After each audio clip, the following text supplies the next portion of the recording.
I had a friend who was a graphic designer who teaches graphic design. And he was talking with his students who will say, is this, what's the best font, or what's a good font, or, what's the best font for this?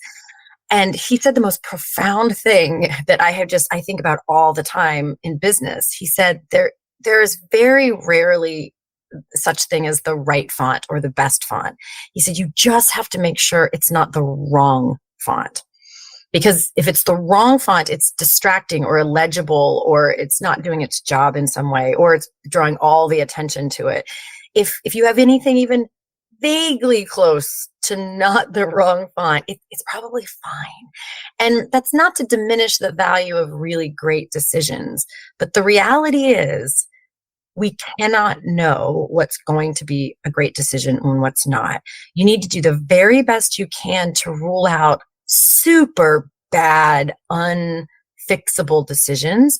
But 98% of exquisite leadership and management and strategic guidance of a business is trusting more in your ability to just decide, act, and then course correct. Do you struggle to make decisions? Do you find yourself getting lost in the details, or the reverse, and spending too much time on the big picture and missing out on the all-important day-to-day? If so, then decision support and facilitation might be something worth exploring, which is convenient since that is exactly the wheelhouse of today's guest, Jodi Hume. After a 15-year career as the COO of a growing architecture firm, Jodi shifted gears and over the last 10 years has made a real name for herself providing on-call decision support and facilitated leadership conversations for startup founders, entrepreneurs, and leaders, jokingly offering services like the business confessional or business couples counseling. Jodi provides an invaluable service that brings clarity, coaching, support, and a way out of indecision for leaders the world over. And today we'll be discussing, among other things, why this indecision is such a common challenge for leaders, loads of strategies and tactics for untangling yourself the next time it happens to you, as well as Jodi's insights on leadership, why the most common advice isn't always that helpful, and more. So if you've ever wanted to get better at making decisions or just get unstuck when you can't, then this is the right episode for you. And don't forget to visit all of the links in those show notes below or to the side, wherever it is that you're watching, to learn more about Jodi and, of course, to come and join my online leadership community, Integrity Leaders. More about that at the end of the show.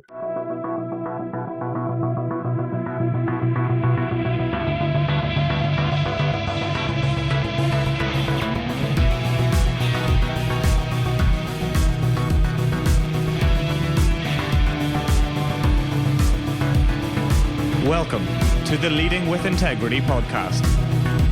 Leadership talk for the modern manager. With your host, David Hatch.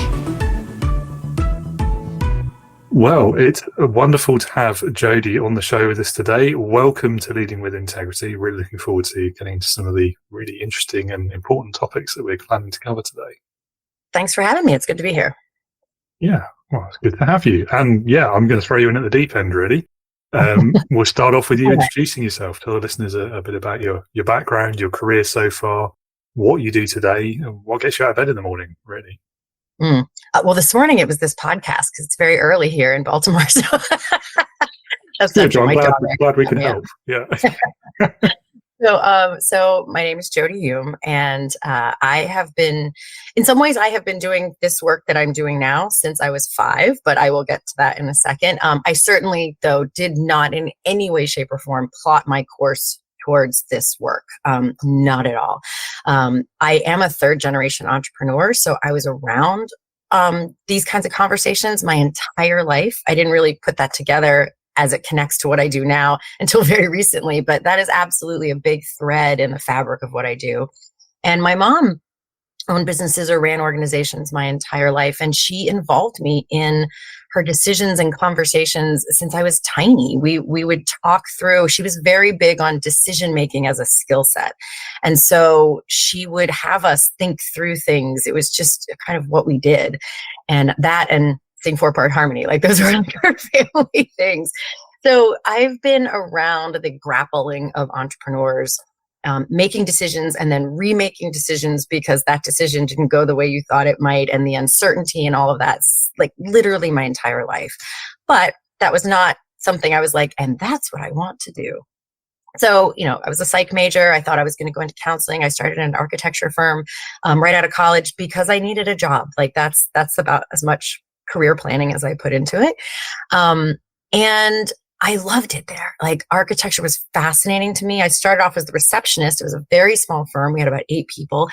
And I loved it because I am both right brain and left brain. Like I have like a high emotional intelligence, but I'm also very like data analytically oriented, and architecture does that dance.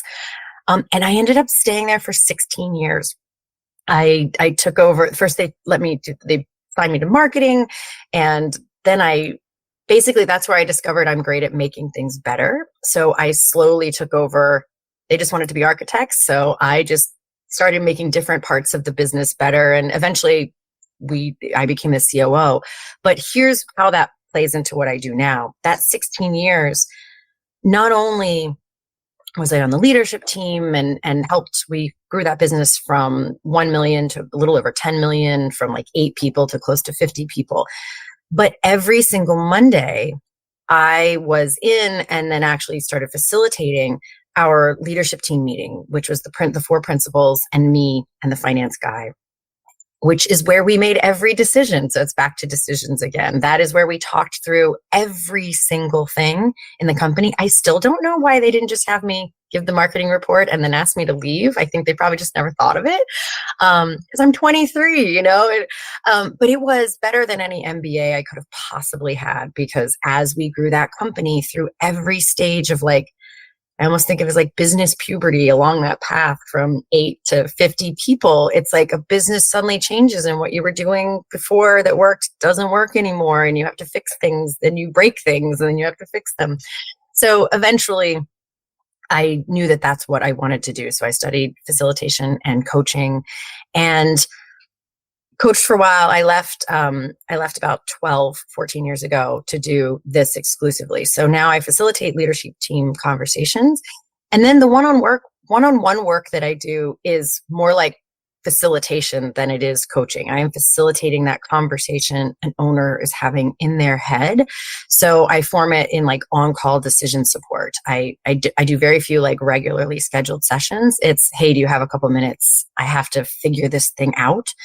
And it's all this fundamental belief that like entrepreneurs know their business better than anyone. And especially if you're doing something in the tech world where you're creating something that hasn't existed before. There isn't this map. You need orienting skills.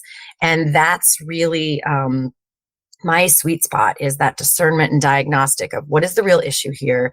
Is this a human personal issue, or is this like an operational spreadsheet issue? And then once you discern that and diagnose that, then you jump in to the actual problem. But that initial piece is my favorite part.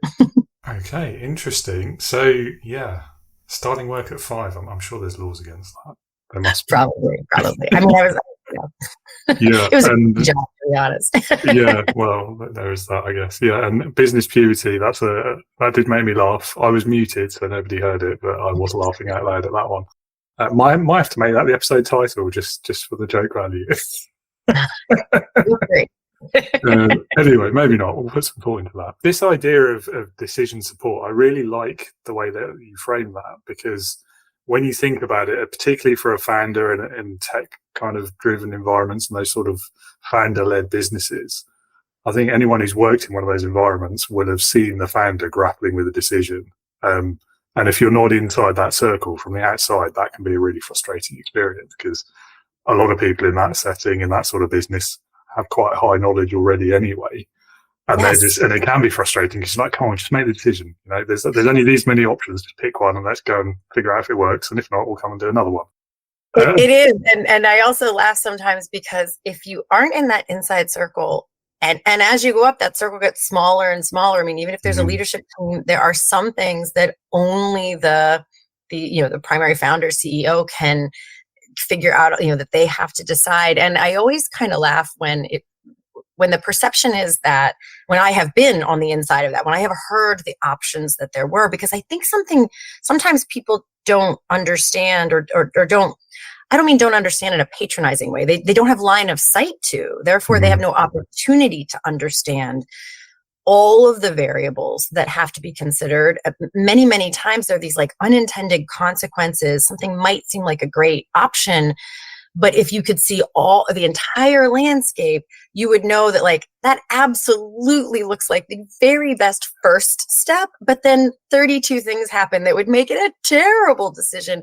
And so often when I have seen the larger team react of like, oh, this was a terrible decision, I so badly wish I could be like, you should have seen the other 4 options. Like, this one isn't great, but the other options were way worse. And so it is harder to have that empathy. It's empathy and trust. And like I said, just the simple, very like factual component that if you can't see all the things, then yes, it does seem like decisions are weird or they shouldn't be that hard. And to be completely fair, it is also true that some leaders are just very bad making decisions, like slow so I'm not saying that when someone is not getting about making a decision, that it is always because there's this very valid reason.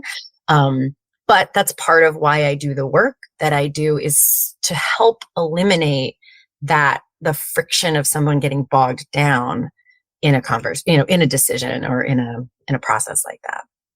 Yeah. Yeah. I mean, I guess there's 2 ways to be bad at it, aren't there? With decisions, you're either bad at making the decision, the process of doing it, and you just end up putting it off and, holding your breath for that perfect decision that will never be found, or you just make bad decisions. Yes. So the funny thing is though, okay, there are absolutely some quantifiably bad decisions. But I think one of the biggest risks, or one of the biggest sort of potholes that people get stuck in, is widening that circle of what counts as a bad decision far larger than it actually is. I had a friend who was a graphic designer who teaches graphic design, and he was talking with his students who will say, is this, what's the best font, or what's a good font, or, what's the best font for this? And he said the most profound thing that I think about all the time in business. He said, there is very rarely such thing as the right font or the best font. He said, you just have to make sure it's not the wrong font. Because if it's the wrong font, it's distracting or illegible, or it's not doing its job in some way, or it's drawing all the attention to it. If you have anything even vaguely close to not the wrong font, it's probably fine. And that's not to diminish the value of really great decisions. But the reality is, we cannot know what's going to be a great decision and what's not. You need to do the very best you can to rule out super bad, unfixable decisions. But 98% of exquisite leadership and management and strategic guidance of a business is trusting more in your ability to just decide, act, and then course correct. Because you are going to course correct. The more adaptable you can be at, like, we made a decision that wasn't quite right, let's fix it. Obviously, I always have to feel these like little side caveats. You have to be extremely cautious when that is jerking other people around with you. You're not like, oh, let's reorganize the organization this way. And it's a week later. Oh, wait, no, let's organize it this way. That is not what I'm talking about here.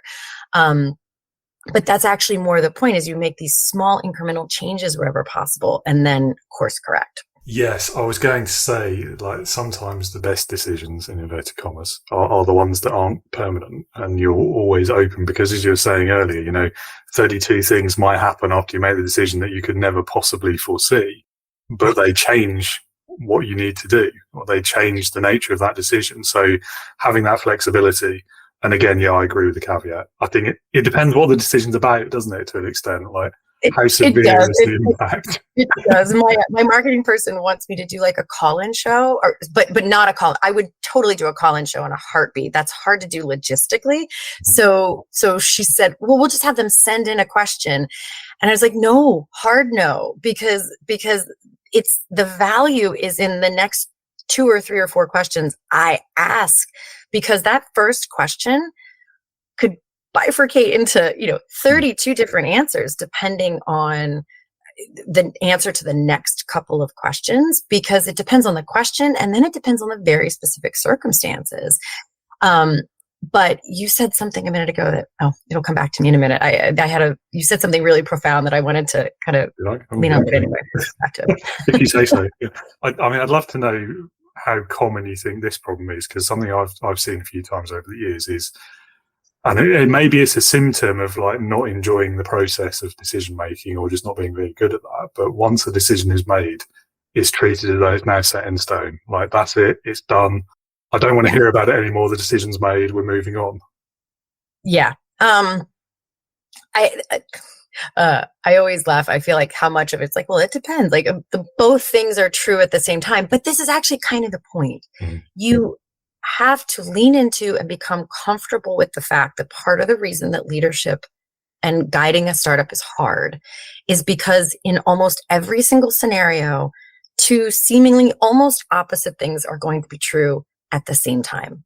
And your job is to become an expert discerner of where it applies. Because to your point, sticking to making a decision and then acting as if you have no more ability to morph that decision, like it is written in stone and therefore so it is written, so it shall be, is hugely problematic. But also so is being super fickle and people not being able to have any kind of internal GPS about what they should do because you change your mind so often, which often shows up as them having to check in with you about every little thing because they can't know what you're thinking. Both of those are problematic. You need to be somewhere in the middle, but also sometimes you have to swing to those 2 edges. Like sometimes you just have to make a decision and stick with it. So, but to your point, I think more often than not, people are so afraid of seeming fickle or there's a bunch of different, afraid that of how it looks that they made a wrong, like holding on to this idea of it being a wrong decision instead of leaning into something that is very, very a path that is very well trodden in tech, which is that mindset of beta testing something, of, the MVP. If you think of decisions as like, what is the MVP for this decision? How can we test it? It's not always an option. Some things you just have to decide and jump into and commit to, but and get your team thinking like, hey, we're going to try this thing. Is it working? Like, especially when you're small, the bigger you get, the less opportunity. If you have a 400-person company, you can't be like, we're going to try this policy and we're going to check it. You can, but it's a lot harder to move that. But if you have less than, I don't know where I'm going to put the number, certainly less than 10, definitely less than 20, more than 20 to 30, you have to just be a little bit more cautious about how you roll these things out. But you can, when your company is small, build in this expectation that there is a higher commitment to getting it right in the long run than there is to being right with each individual decision. Like, we're going to start and then we're going to talk about it. And if it's not working, we are humble enough to fix it in service of it being better for the long haul of the company. And one last thought on this is one of the tricks that I use with my clients to help them be more decisive or have clarity. It's not even being decisive. It's having clarity about what's right. is if you think about the company as another person, almost, you personify it as like, what does XYZ need?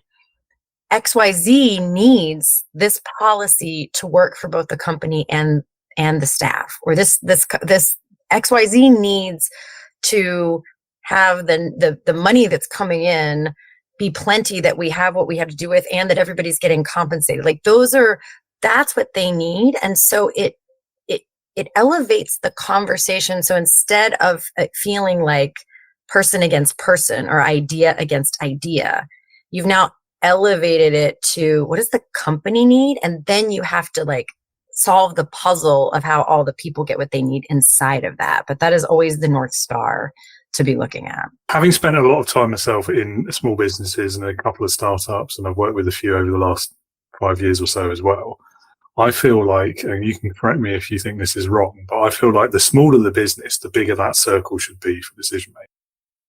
And I say that because when it's a small team, everyone's involved in nearly everything usually. And at the very least, they can see the decisions being made, and it's very easy to isolate people in a way that you don't want to. Yeah, I am a giant believer and supporter of transparency and inclusion. I do make a slight distinction, not in any really clear way, but between like, there does have to be a decider. Like there is a risk of it being sort of decision by committee. I absolutely think that getting information from every place in that company, everyone, you want their insights. They see things you don't see. They're involved in parts of the business you're not involved in. So you want to hear from everyone, and you want to genuinely consider their perspective. Sometimes you still have to decide. I think of this, I use a lot of metaphors from parenting and dating and relationships in business, because it just helps kind of lock in something that can feel a little fuzzier in business. The only parenting advice I ever give is don't take anyone else's parenting advice. And that is not to say that there isn't enormous wisdom to gain from books and TikTok videos and friends and all these things. Listen, kind of cull through it, absorb it all, but then you know your kid better than anyone, and you just have to decide. And all those people you talk to might not like your decision, but you have to decide. And so there is that, because in part because when it's small, if a founder gets too used to anything that feels like, I have 6 people and part of my decision is I want them all to be really happy with and completely supporting this decision, that is unsustainable. You will never, there is no decision or situation where 25 people are all going to be like, yes, every time. So you do have to build a skin of some portion of these people are not going to like my decision. That doesn't necessarily mean it's a bad decision unless it is. And that is my job to figure out the difference between the two. But back to your question, there is no reason to make leadership, I'm making air quotes, leadership this like tiny circle. It actually makes leadership so much harder because you're trying to make decisions with less information. You're doing it in a vacuum or, just much smaller group that as the company grows a little bit, also they are less in touch with what's really happening on the ground. But there's also this thing that when people are involved in decisions, they are less likely to resist them, even if they don't like the answer, even if they don't like the decision, if they were part of it, if they saw the process, if they saw how you got to, they see your scratch paper and not just the final answer, they have more capacity to be like, well, I don't love it, but at least I can see why that was maybe the answer they picked, versus if they just see that final part, they're like, what in the world were you thinking? So there's that. But then there's also something that my architecture firm was exquisite at doing, which was because they involved us, not the entire firm maybe always, but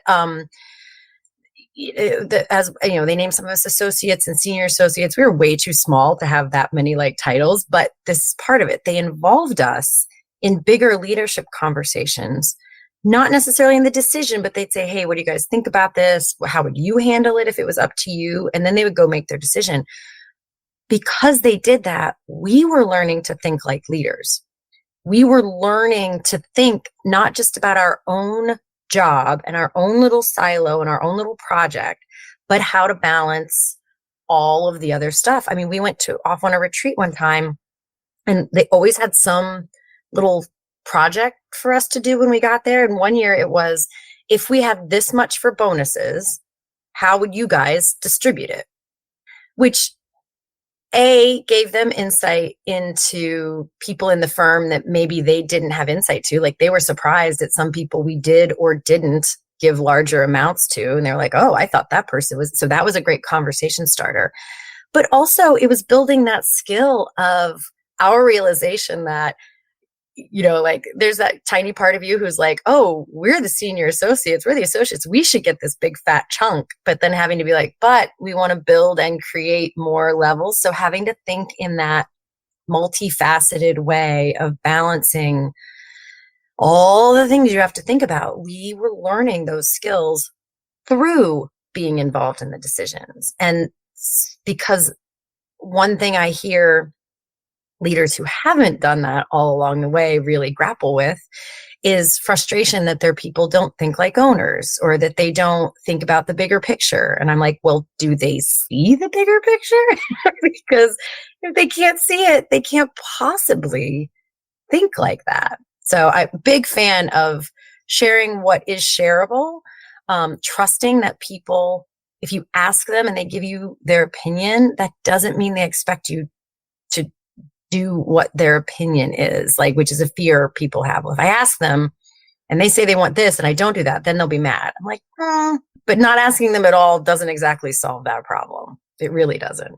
No, and there's a few fundamental concepts of leadership that I think we've touched on here. I mean, trust you've mentioned already. Transparency, I think, is one of the best ways to achieve trust. But I do agree with you.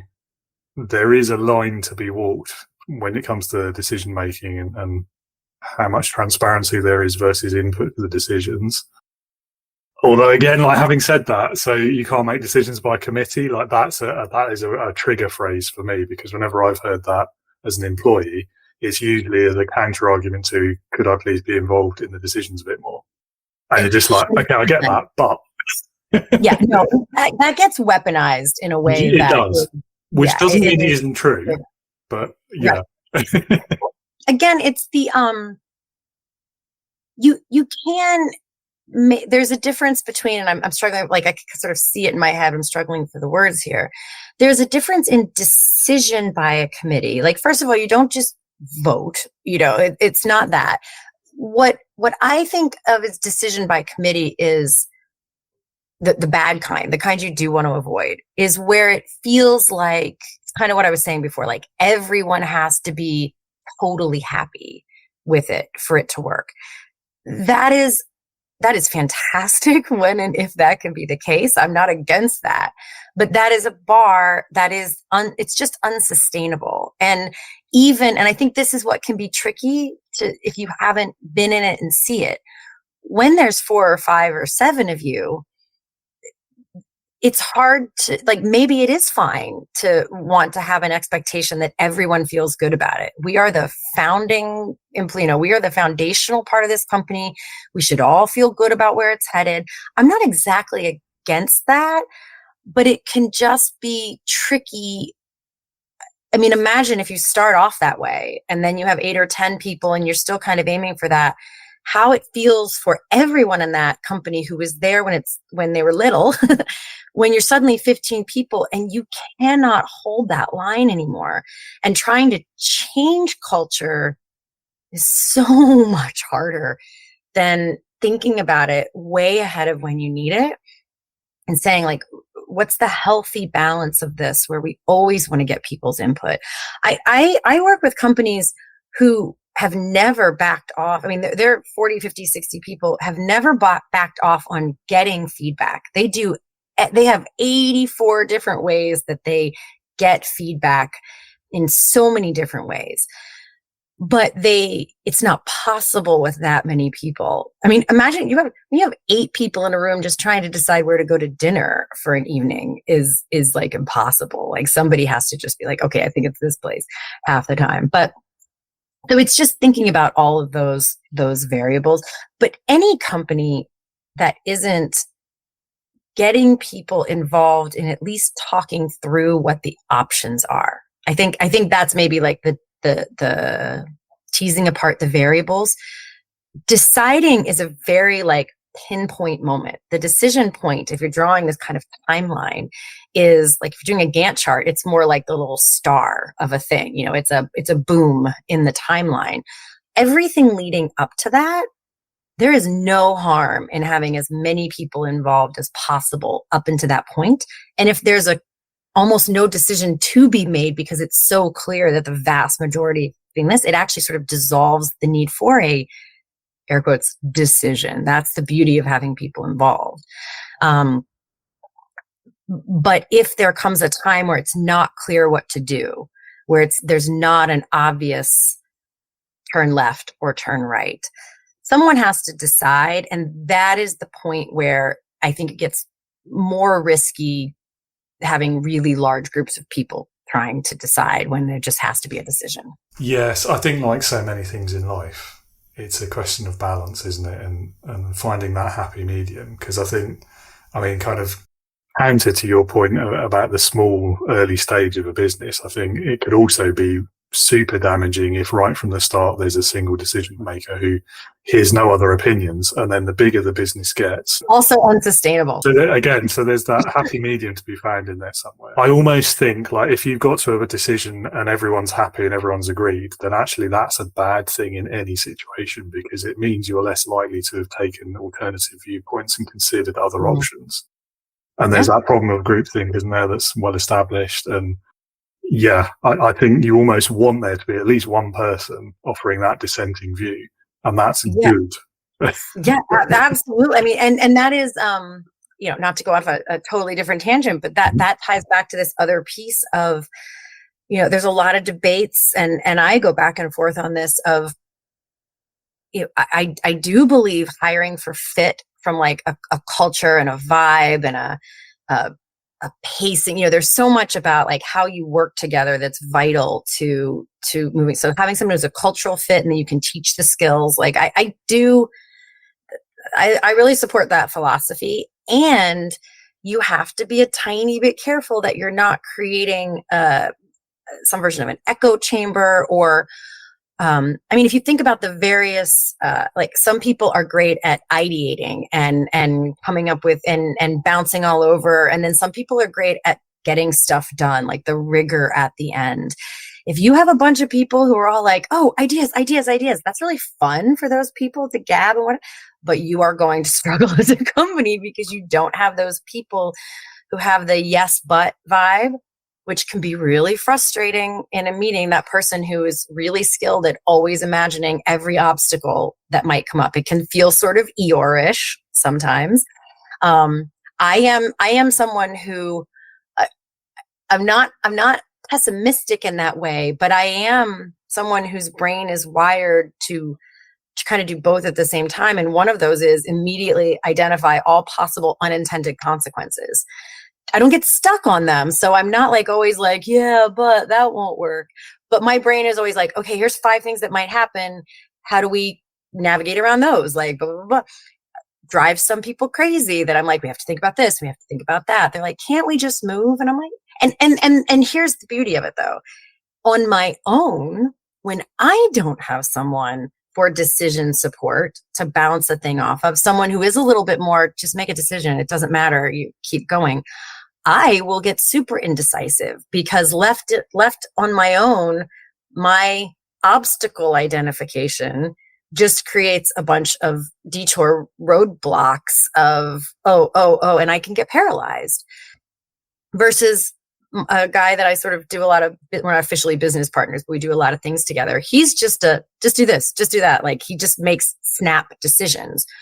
Without me talking things through, he can be a little rash about things and not think about something super obvious to me that he probably should have thought about, and he could have saved himself a lot of hassle. So, but that goes back to what you're saying. That's another reason that having a lot of different voices is really useful. It can make it harder from an interpersonal standpoint sometimes, but if everyone thinks alike and no one has a dissenting opinion, that is probably going to create some other problem in the company down the road, because you're not getting those broader perspectives. Absolutely. And I think that's why tying it back to trust and the culture of the organization as well. I think you can afford to do that in the right way a lot easier if you know you have trust with and from your people. And I think a really good way of doing that in this context and for the decision making is right from the start. As soon as they onboard to that organization, you explain, this is how we make decisions. This is what your role in that will be. This is the level of transparency we offer in as much as we can. Obviously, there's always going to be something that's confidential. Like, I'm not going to give you everyone's name and address and phone number, for example, because you don't need to know that. And it's, you're not allowed to know that. But it's in setting that tone, that context from the start, I think, and then building that trust consistently throughout. And then you will get to a point, and I've seen this phrase, I've stolen it from social media posts, but you get to that point where you're leading by consent instead of consensus.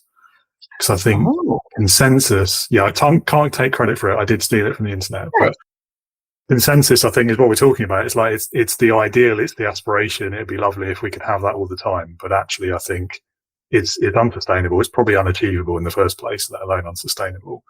And if you do achieve it, you probably don't want it, because it means, as we've said, the groupthink problem, the yes men culture, all of that sort of problematic stuff for your business. Whereas doing it by consent, where you've done it in that right way, you've got the trust of people, they know that they will be heard on it, they can contribute their inputs, and then they trust you to make that decision with all of the available information.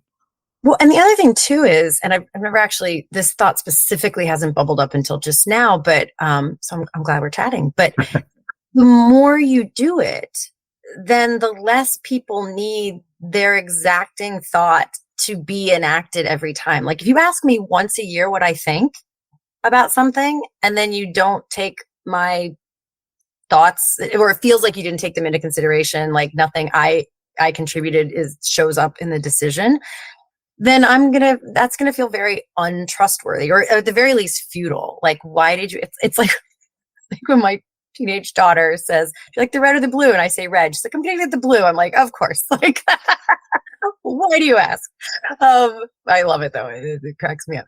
There's that. But if you're asking me if I am involved in this much more like drive by happening all the time, like, hey, what do you think about this? Okay, blah, blah, blah. And there's like these small little things happening all the time. The likelihood that I'm even going to notice, it's probably like a percentage thing. If it's 1 out of 1 in a year, if you ask me 1,000 different things, am I going to notice if 300 of them don't go the direction I thought? Probably not. Like, it's creating, again, this like fabric, this culture of getting insights.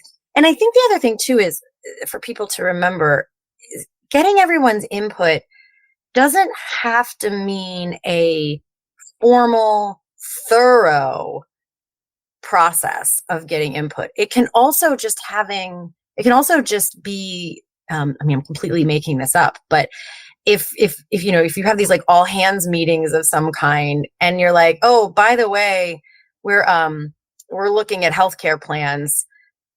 If someone has strong opinions about that, feel free to weigh in.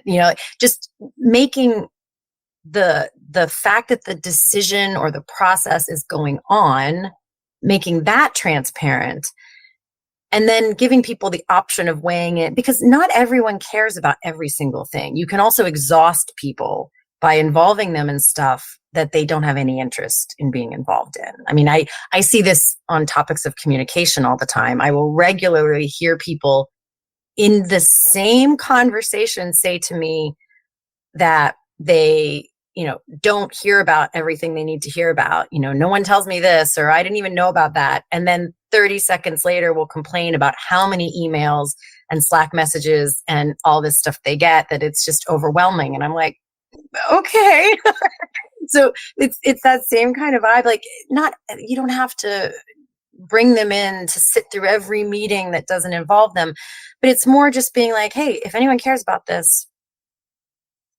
hop in, and if you don't, that's fine too. That is enough transparency to, like at the architecture firm, we would say to people, like, here are the topics we're going to be talking about at the retreat, because the 4 principals and then the associates and senior associates would come for part of it, but the principals would go away for a week, an entire week, to do a retreat every year.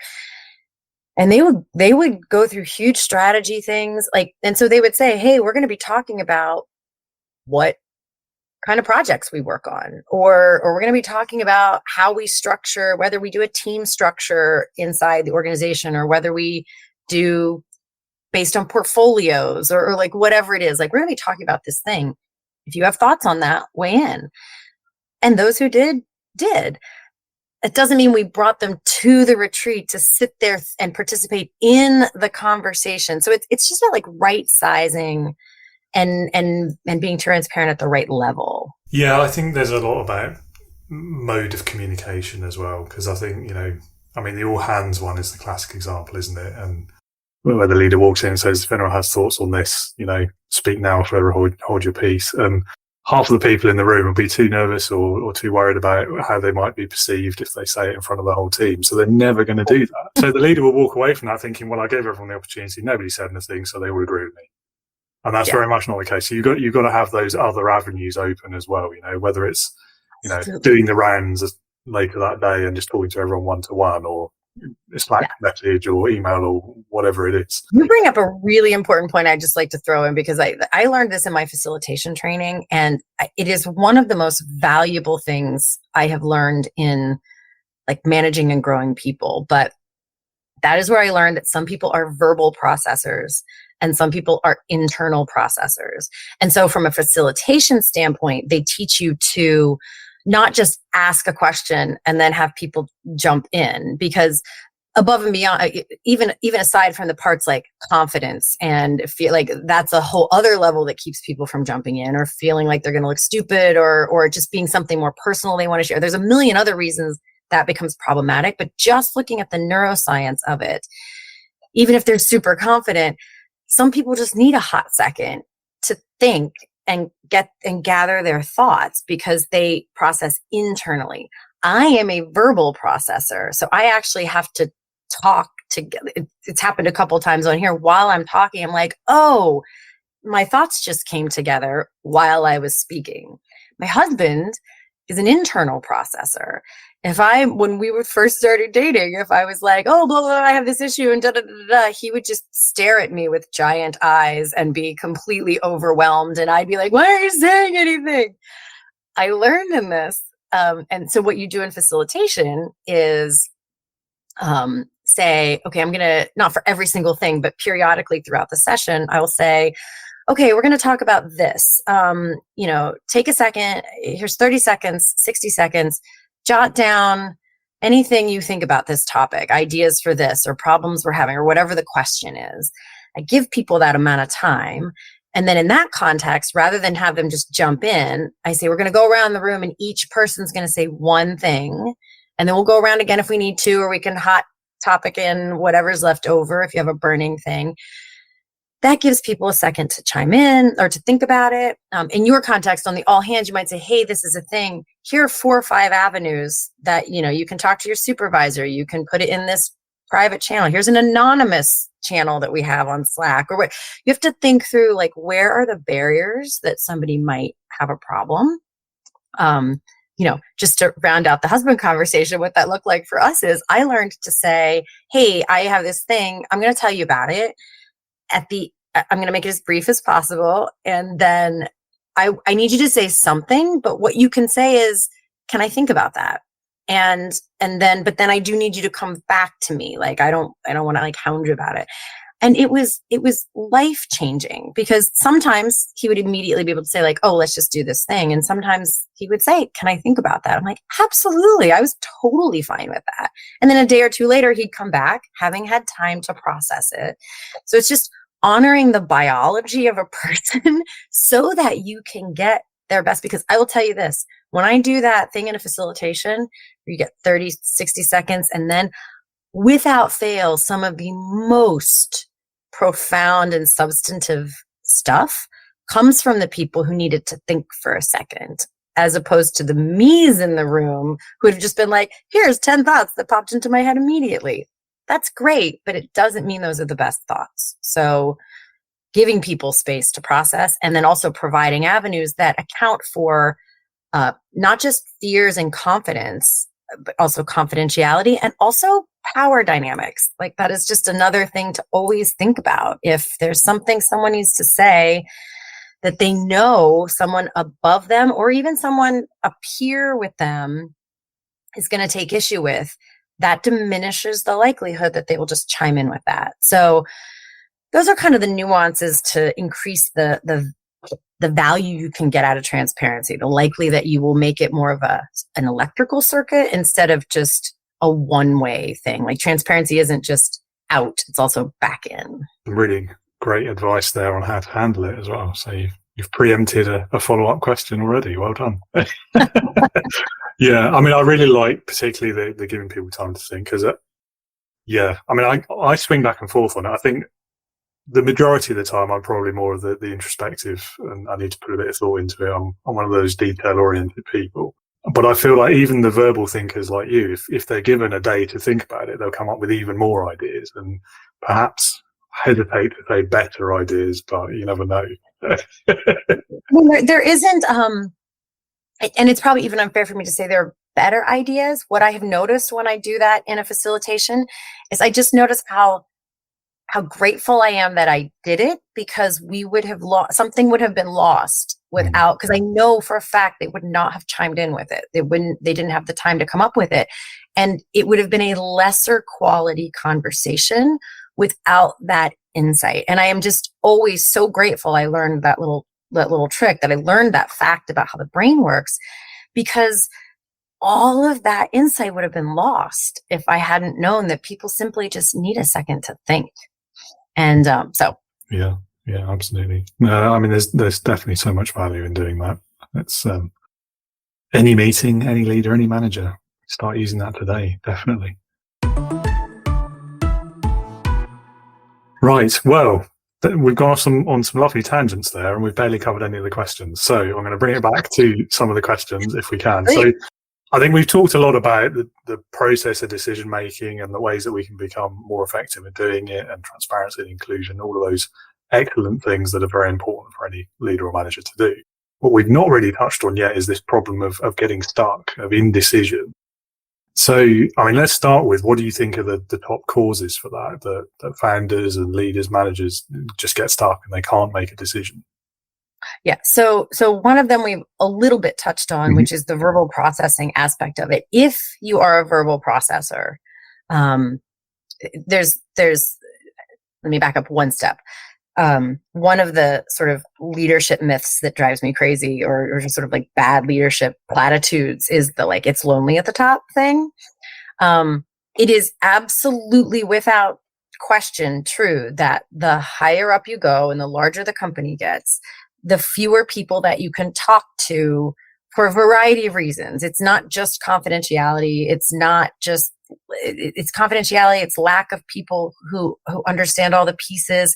It's just appropriateness. You can't say certain things, as you were saying, you can't kvetch about someone to like a lower person. Anyway, it's just, there's a lot of reasons that it is true that there are fewer people that you can talk to about some things. However, and this is back to a neuroscience thing, if you are a verbal processor and you don't have someone to talk things through with, you are primed for indecision. You are almost set up to fail for that, because it's not a luxury, it is a need.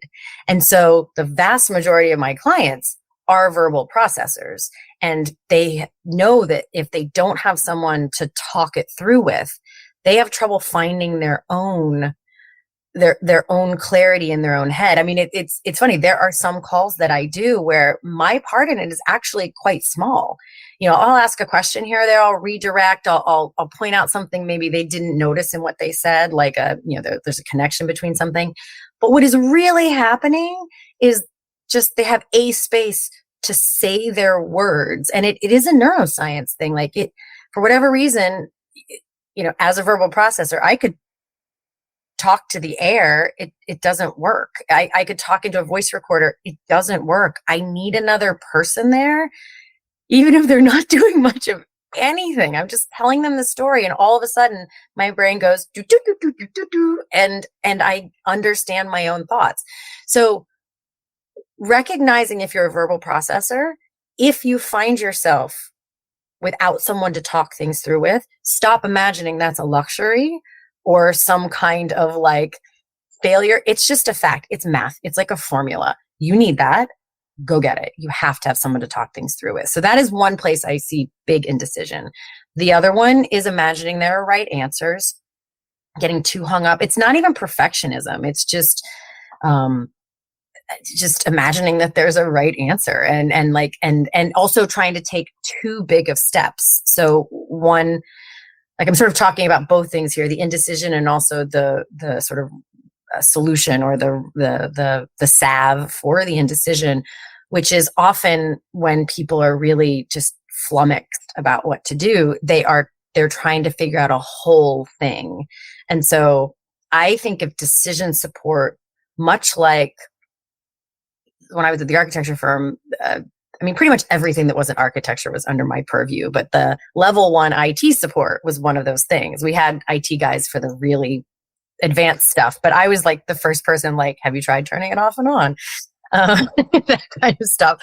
But that process of IT troubleshooting, if you think about it, is all about isolating the variables. It's like, oh, I can't connect to the network. Like, first, let's swap out the cable. Is it the cable? Okay, it's not the cable. Try logging into a different computer. Is it your profile? Is it your profile that's messed up? So you have to find the tiniest thread of that fabric and put it somewhere you can be like, okay, it's not that thing. Now, what else could it be? That is exactly one way to get out of indecision of like, I'm looking at all of this and it's just too big. What part do I know about? Like, okay, I know this part is a yes. I'm solid on that. Can I act on that? Or is there some other piece I have to know before I can act on that? And by chunking it down, it can relieve a lot of indecision. So sometimes it's just you're looking at too much at a time. Some of the more nuanced ones that take a lot more teasing apart is just trying to think about two things. Either you're also incorporating too much time in it. I know scale is super important for a tech company. I'm not going to pretend it's not. However, you cannot build, like sometimes you have to start with things that are unscalable to work out how a thing works and then deal with the scalability of it later. I have never seen indecision and struggle like trying to also incorporate scalability right from the beginning when you are a teeny tiny something. Like a lot of times just a manual process to make sure you're on the right track, then figure out how to automate it or scale it or whatever.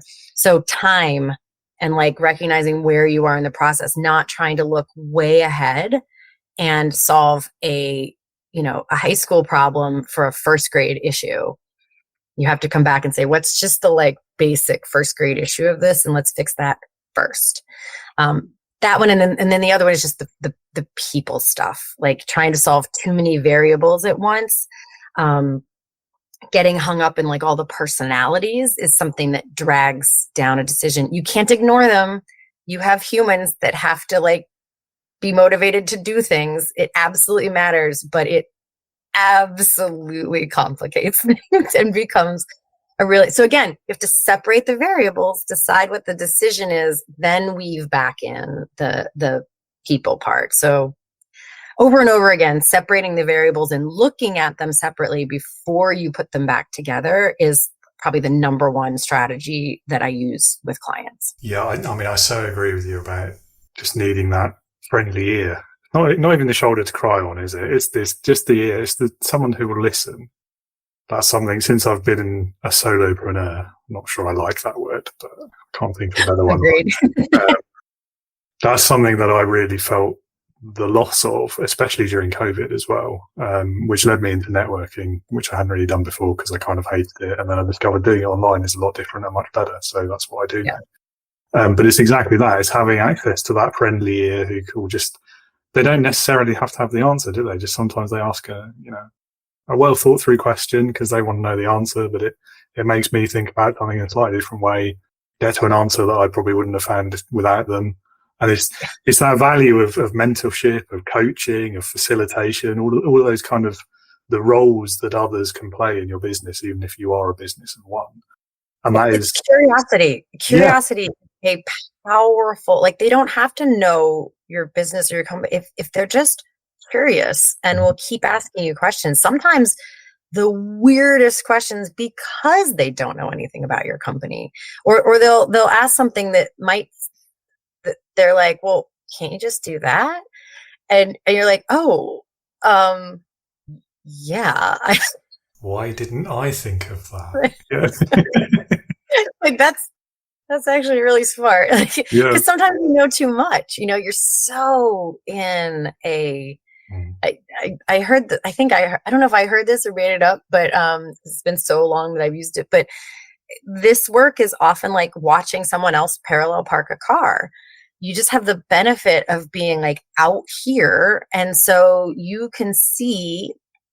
And it doesn't have any indication of their ability to drive or any of those things. It's just I have the benefit of not being so involved in it that I know all the things, because all the things are confusing and they weigh you down. And sometimes you need someone who isn't just drowning in all the details of what a thing is, so that they can make a cleaner awareness for you.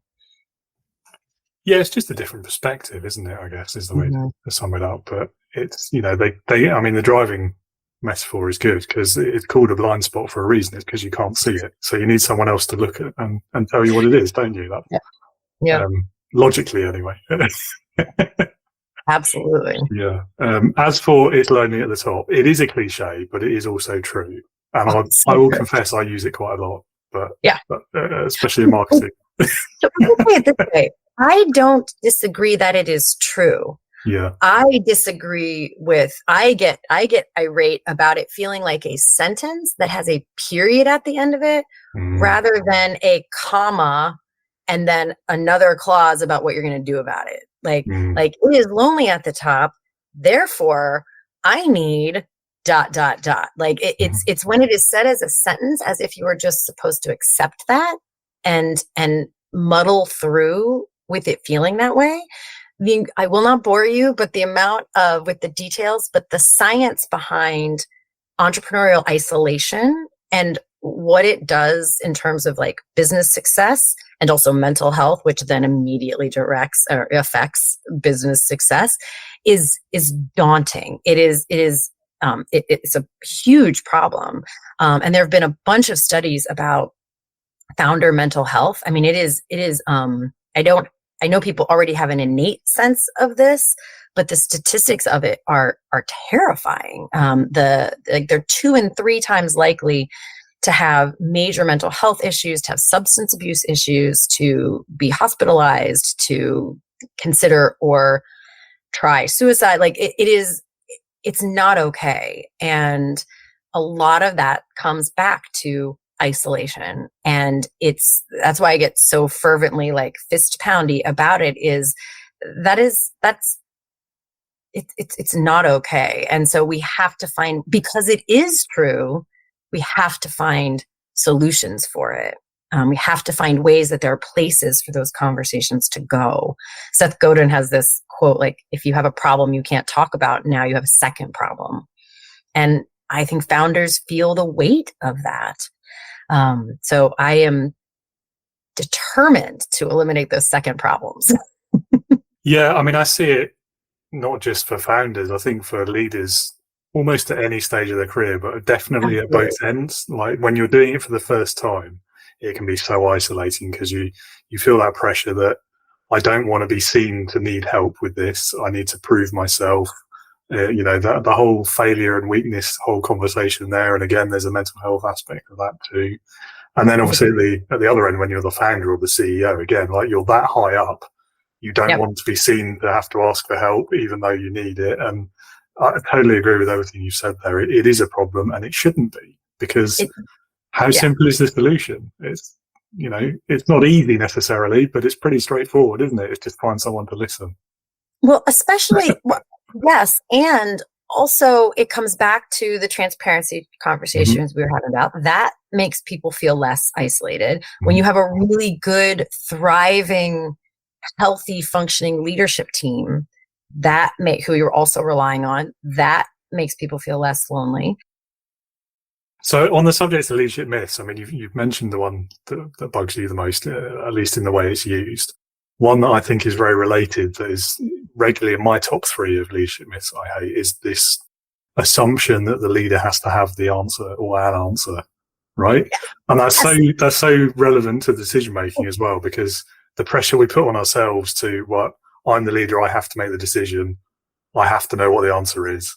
And so often that, and I've ranted about this before, the listeners are probably fed up of hearing about it from me, but when you're in that mindset, and it's so easy to get stuck in that mindset, it becomes less about what the decision is and just about the fact that you have to arrive at one. So you just come up with, whatever the first thing is that occurs to you, right? That's it. I've made a decision. I've done my job. Brilliant. Move on. And it so often ends up being the wrong one, or a bad one, or a less good one than it might have been. Well, and it's also just missing the entire point of leadership. What you just said reminded me of the thought that I lost 5 seconds ago, because they are deeply related. I don't know where we got it twisted, imagining that leadership is like a solo, any kind of solo thing. It's the opposite of being an individual contributor. It is not about having the answers. Not only is it about asking the right questions, but leadership is quite literally coordinating help, coordinating other people's activity and brains and insights and whatnot. That only comes when you ask for help, when you ask questions.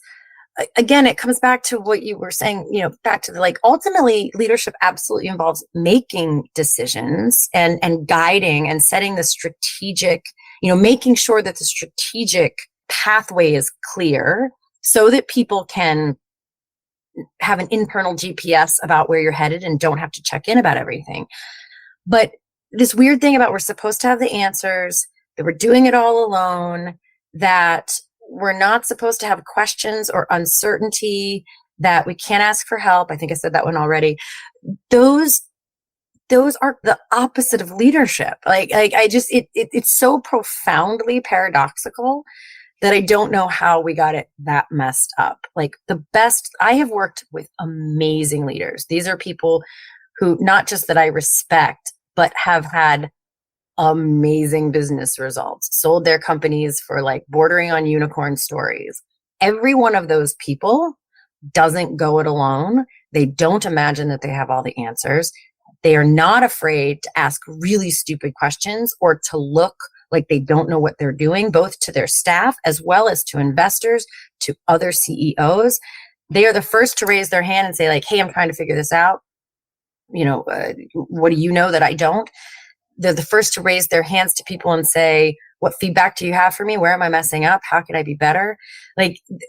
Sort of dropping this weird perception that leaders get to a certain point and suddenly they are like these infallible oracles that sit on a mountain and just somehow know, is not only harmful to them, but it's also hard for the people who work for them, because I think people forget that leaders of any kind, whether it's the founder or just the immediate supervisor, they still need to hear that they're doing a good job when they're doing a good job. Because that's the other thing that happens. The further up you go, and certainly when you start your own thing, you don't get performance reviews. A lot of times you don't get to hear where you're doing a good job. I mean, people will sometimes chip. I mean, sometimes it's also as bad when you don't hear where you're doing a bad job. Like, people are less honest with you. And I hear people craving that. They usually they're wanting to hear where they could be better, that they talk about. I don't think they even realize how much they want and need to hear where they're doing a good job, because that you can build on that. Like, what do I need to be doing more of? Because they stop hearing that a lot of times. So I 1,000% agree with you. That is the number 2 on my list, is imagining that you have to have the answers. There's a lot to be answered for in this particular myth, and with a couple of the others actually, in the way that leaders are portrayed in popular culture. So you're saying, like, where does this paradox come from? I think it's a few things, and we could get into like the leadership theories, and we could talk about autocratic leaders and that very old-fashioned approach to it, and it's sort of like industrial revolution sort of mindset as opposed to information revolution, which is where we are now. And not understanding that fundamental shift is, I think, a big problem as well. That's perhaps part of the root cause for this. But if you think about the average person, when they become a leader for the first time, what reference points do they have about how leaders behave? It's the one they've worked for, or the ones they've worked for, who usually will just be repeating what they've seen, not necessarily if they've never had any training on how better to do it. And then it's popular culture. It's how a leader's portrayed in the films we watch, the TV, the books we read, the stories we hear, the examples like Steve Jobs, for example. So in his case, he had this really clear vision about the technology and about his company and the services and the way it was going to work, which is great. But what everyone forgets is, you read the stories about what he would like to work for. He was that pretty classic autocrat who, you know, very demanding, not very nice to some of the people he worked with. Yeah. And that bit gets forgotten. And for someone like him, it's fine, I think, because he had that great vision. So that's what he succeeded at, and that's why he was hyper successful. But if he didn't have that vision and he behaved that way as a leader, we would never have heard of him. Yeah. And then another example, so some of the stories you hear about Jeff Bezos in the early days of Amazon. So everyone looks at him now and thinks, well, he's that kind of autocrat and he doesn't listen to people. But actually, in the early days of Amazon, he was packing books himself at Christmas because... Yeah. You know, they weren't going to get done otherwise. How many leaders have you ever encountered who would go and they'd be at the coalface because they were needed? That was where their effort was best spent. Yeah. Well, I mean, my clients, a lot of them, but that's because I'm very picky who I work with. Well, worked for though, not with. Yeah. Yeah. Yeah. So here, yes. And I think one quick thing on the autocrat, the sort of the blend of, decisions with vision. One just thing I want to toss in is when you have a vision, the more visionary your vision is, when you see something other people can't, increases the times where you might make decisions that other people think are crazy. But the clearer you are on your vision, and if your decision is in alignment with your vision, the less you have to be attached to having buy-in from other people. So a lot of the examples we have used in our conversations here were more like internal decisions that affect employees, like I mentioned healthcare, or how we do things. Those kinds of decisions are one kind of decision. There's sort of how much transparency you have and whatnot. When you are making decisions that fall into that stratosphere of the direction of the company because of vision, that is where there's less room for anything even remotely consensus-y, because you should have a lock grip on, no, we're doing this and I know you can't see it yet. You stick with me. I'm going to build so much trust that you will trust that I know where we're headed. Those decisions sometimes will be quite unpopular. And that is part of your job when you're holding a vision that other people can't see. That's sort of another thing. But yes, that is what back to what you were saying, most people who are leading anything have had very little training. Now, maybe they were on athletic teams, or maybe they led a Girl Scout troop, whatever. They have had some experience, maybe. But I think the thing we forget sometimes, and we don't have to go way psychobabbly here, but often what you are up against is how someone was parented. If they had very authoritarian parents, then the only thing their body knows is people should be afraid of me. Not necessarily afraid of me in the office, like they think you're going to like harm them in some way, but that fear is how you control people. And when you control people, that's how you get results. There's a huge portion of the population who have only ever seen that form of leadership. And they just simply have never seen a different kind of leadership. So you always, in all the things we talk about, it's not anyone's job to dive into the deeper psychology and attachment experiences of each individual employee and figure these things out. But you absolutely need to be aware of them. Like sometimes when someone is acting in a way that seems just incomprehensible to you, or just weird, like, why do they react like that? Why are they so hung up on this thing? Like, this is a very quick story. I was working with another coach who is a dear friend now, but we were both on this team. We're both facilitators, sorry. And we were both facilitators for this company. And I'll be honest, she was annoying the bejesus out of me because she had to know everything. Like, she's like, well, how are we supposed to do this? And I am much more of like a build the plane as we fly it, figure out as we go. Like, unless there's a reason to know exactly, I'm like, well, we're making this thing has never existed. So let's just figure it out. And she kept wanting certainty in a place where there just wasn't certainty. It hadn't been done yet. And I have a lot of patience, but I was sort of at the end of my patience on this thing. And I got a little bit snappish. And it was so interesting to me. And I've thought of this every time I want to get snappish with somebody. She paused and she like took a deep breath. She said, I'm sorry.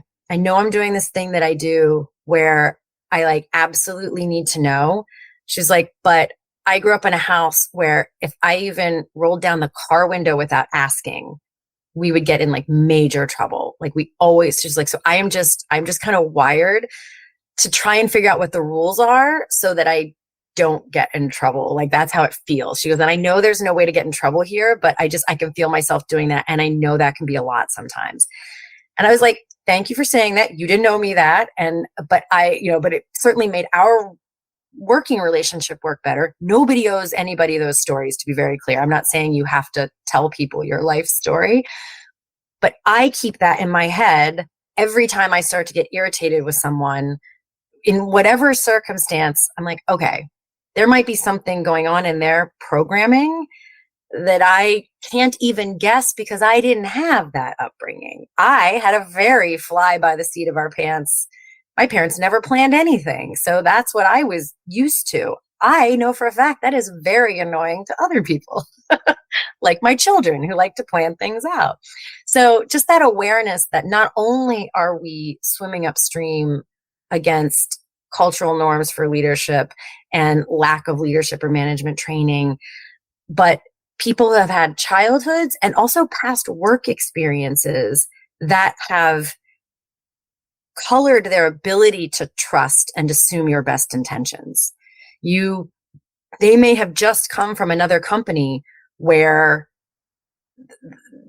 a leader or the boss would say one thing, but if you trusted that, they would hang you out to dry the next day. Like they have had experiences that you don't know about. So it's just yet another thing you kind of have to keep in your awareness. No, it's a really good point, actually, particularly on the parent side of it. I hadn't thought of that. So thank you. And I mean, one last thought I'll offer on that whole area actually is that kind of ruling by fear thing. It is interesting to me from an academic point of view, but also quite upsetting from being a person point of view, like how often people, even today, conflate fear and respect. Because they are very different things, and one definitely doesn't lead to the other. No, they do not. But for most of for generations, that if not centuries, it is important to remember this is a relatively new awareness about how humans actually work. And fear is not that effective, especially from a neuroscience standpoint. No. There's some real biology that happens when people are afraid. Like anything you do that kicks someone into a fight or flight, you lose access to their prefrontal cortex, which is the super smart, nuanced strategy, visioning, priority part is gone. So there's that, but it's a newer thing, and it's not well modeled yet. So that is like, as a leader, if you can model it, which often means narrating it and making sure people realize that's what's happening, people can start to trust that's trustworthy. Like if you've only seen fear as a technique, then you're looking for, what do I need to be afraid of, which reduces trust. So it's a circuitry of building a culture that you want to have. Absolutely. Leadership heroes. Well, I hate to say it, I've totally lost track of time. I've got another call in like 10 minutes. I'm going to skip to the last question because it's my favourite one and I can't leave without asking it. So it's called Leadership Heroes. So the question is, if you had to pick one person, it could be anyone, so alive or dead, past or present, real or even fictitious, who in your opinion would perfectly embody leadership, who would that person be and why? I would say it was a past client of mine. So I won't tell you his actual name, but it was a past client of mine who I worked with for about 6 or 7 years. I know that I was also helpful to him, but I learned so much from him. There's so much from him that I have woven into future client work. And some of those things were, he did a beautiful job of, like, he was incredibly firm. He had really high standards. He did not let people get away with stuff, but he held those high standards with an enormous heart. And he never left, this is the way I thought of it, like he never left his heart in the other room to do the hard things. Like he did the hard things with his heart raw and exposed. And what I mean by that is, like, when he had to let people go, no one likes that. It's not fun. I would go as far as to say, if it doesn't bother you to let people go, you need a good hard look in the mirror. Like that is also not okay. But I find that a lot of people, to get through that experience, will sort of disassociate. You know, they'll be like, I'm just going to go in, I'm going to do the thing, I'm going to get it done, and then I'm going to get back out again, which is even more traumatizing for the other person because that doesn't feel good. He would go in with all of him and have these conversations, and it was gutting for him. I know for a fact that in 20 years of leading this extremely large, wonderful company, it has never not just gutted him to have those kinds of conversations. But he does it, and he doesn't protect himself from those feelings. And that also expands. The other thing I learned from him was dissolving this concept that, like, if someone is leaving either because they want to leave or because you need them to leave, that this has to be this, like, treated as if it's a betrayal. Like a lot of companies almost treat that like they caught you stealing or something, which, if they caught you stealing, that's a different thing, or like something that truly is a breach of trust. But for situations where it's more just, it's not a good fit, I saw him have the conversation with someone like, hey, this kind of isn't working. You know, do you agree? Do you not agree? Like, where are you? Let's take the next month or two and get someone in here, make sure we know what you're doing, help you find another place that's a better fit. Like, he held it in this, I care about you too much to watch you struggle in a place that's not a good fit, because you deserve to be someplace where all of your wonderful strengths are there's a light shined on them and you get to feel good about your job. And so it was just this, like, very different way of looking at things that I watched people thrive, and everything in his culture worked the way people aspire to. And it's because he had this commitment. He didn't view culture as like a thing you put on a poster. He viewed it as happening in every single conversation, in every single day, in every single way. And he had the commitment to show up that way every day, as opposed to imagining you just tell people something and they're supposed to do it. And he modeled it. And I think about him a lot when I think about my advice for leaders. I love that story. I think the bit I will pull out of that I think is perhaps most important as a lesson for leaders is that word care.